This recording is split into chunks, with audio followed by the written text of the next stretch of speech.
A breathing tube will be inserted through your mouth and into your throat to help you breathe.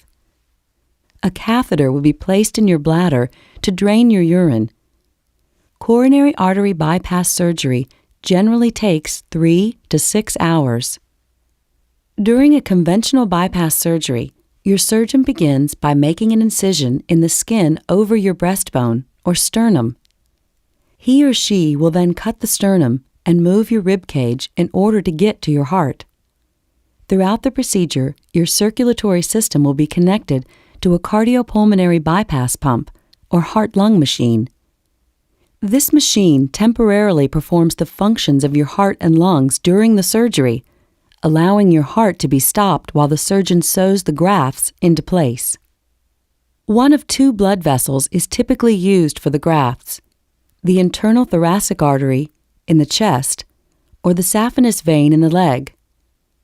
For the internal thoracic artery graft, your surgeon will leave the upper end attached to the subclavian artery and divert the lower end from your chest wall to your coronary artery just beyond the blockage. Your surgeon will then sew the graft into place. For the saphenous vein graft, your surgeon will suture one end to the aorta and the other end to the narrowed artery just beyond the blockage.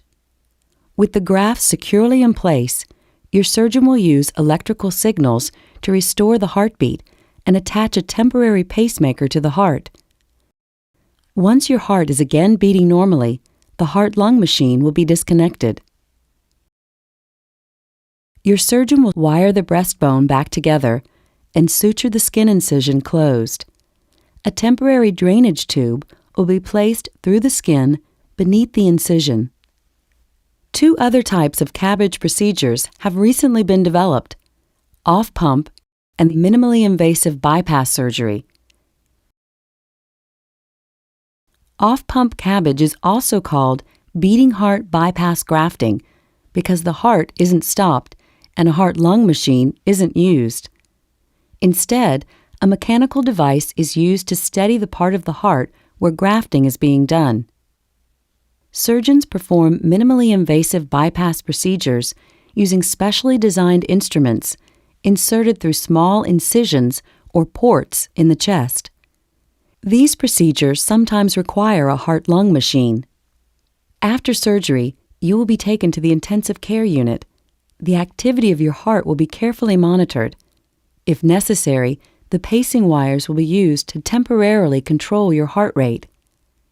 The chest tube will remain in place to drain excess blood and air from the chest cavity.